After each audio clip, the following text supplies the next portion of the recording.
Let's move on to current points of view with the dietary assessment. According to the USDA, their philosophy is centered around balanced intake from a variety of food groupings. The prevailing thought with this perspective is that the nutrients needed for optimal health and the calories required for ideal weight are all packed inside a variety of food groupings. For instance, with a 2,000 calorie diet, they're recommending 6 ounces of grains, 2.5 servings of vegetables, 2 servings of fruit, 3 servings of dairy, 5.5 ounces of protein, meeting only half of the RDAs. Let's examine the American Heart Association dietary guidelines. The prevailing thought with this perspective is that if individuals control for sodium, sugar, cholesterol, alcohol intake, and exercise daily, they will prevent heart as well as other chronic diseases.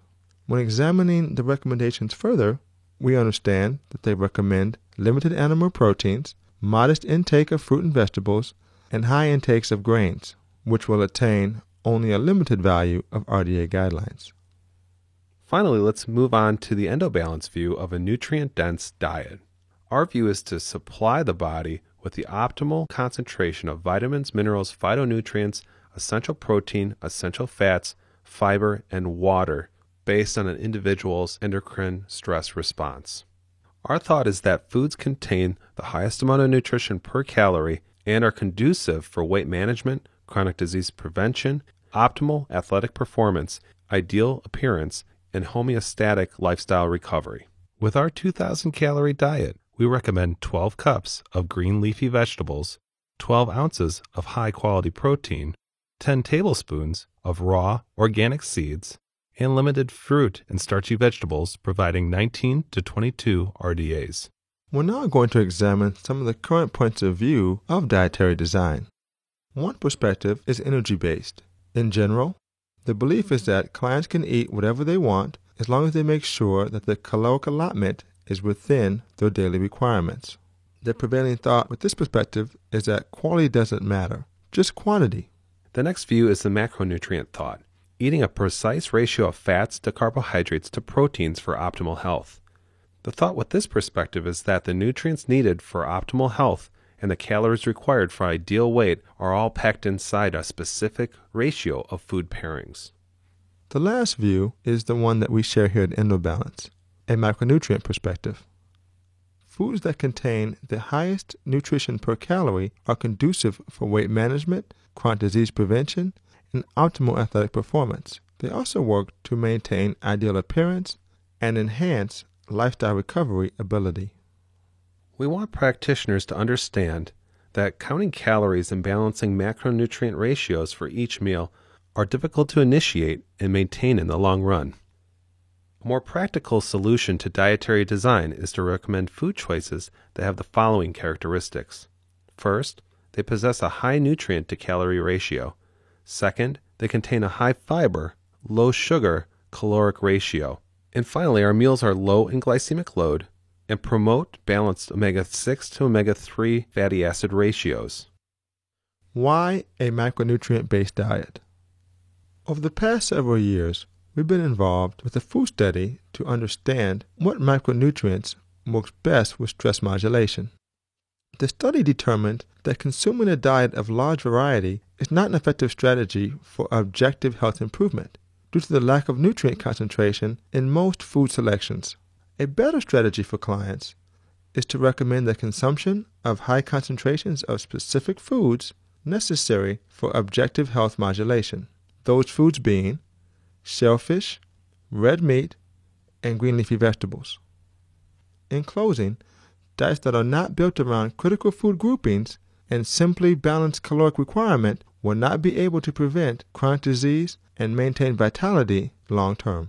To introduce this next slide, we researched the impact of nutritional deficiency with specific glandular dysregulation. Individual nutrients drive cellular processes that can be common to several glands. Thus, high-dose singular nutrient protocols are not the most advisable or economical for clients. The benefits of a micronutrient-based diet.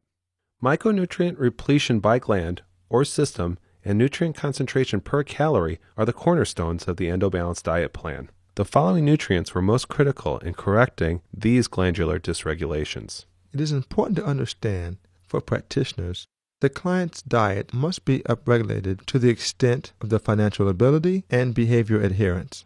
This will allow for cost-effective supplementation strategies and avoid dietary deficiency over the long term. In closing, outcomes from supplement protocols will be greatly enhanced with the addition of high-quality diets. Let's move on and understand what food groupings work best to correct specific glandular dysregulation.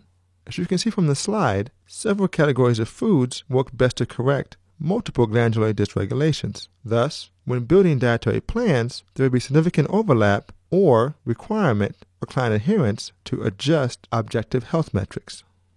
As you can see, there is an overlap in foods. Global nutrient intake will provide the necessary stimulation for glandular normalization.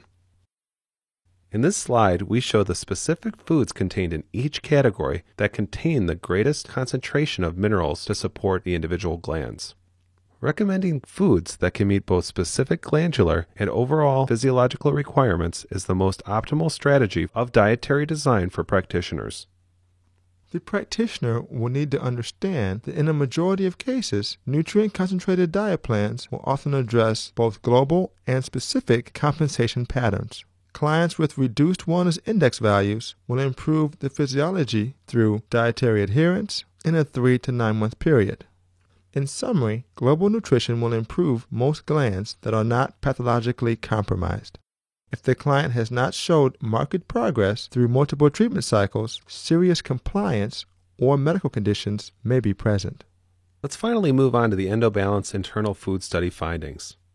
The findings surprised our team. Superfoods emerged that help normalize multiple glands and systems. Specific nutrient concentrations tended to support several glands, thus generating considerable overlap. Organ meats, seafood, leaves, fish, and non-starchy green vegetables provided to be the greatest nutrient density per calorie. These findings showed common misunderstandings with current dietary recommendations. To begin with, wide varieties of food groupings are not necessary for essential health. Secondly, nutrient density per calorie is the most important factor when designing optimal dietary plans. And lastly, the role of high-quality green leafy vegetables and organic protein stores cannot be understated as it relates to endocrine health improvement. On a side note, we use the Endotype to recommend or address specific glandular micronutrient requirements. We also use Stage to program overall caloric requirements and macronutrient balance. Let's examine the contribution to basal metabolic rate by organ. What this slide provides is a detailed understanding of basal metabolic rate. It illustrates the importance of optimal glandular function and how each gland impacts a healthy weight without performing excessive frequent activity. The bottom line here is, if you eat poorly or take excessive synthetic chemicals or medications, or deplete nutrient stores, weight will be compromised and the aesthetic index value will be decreased.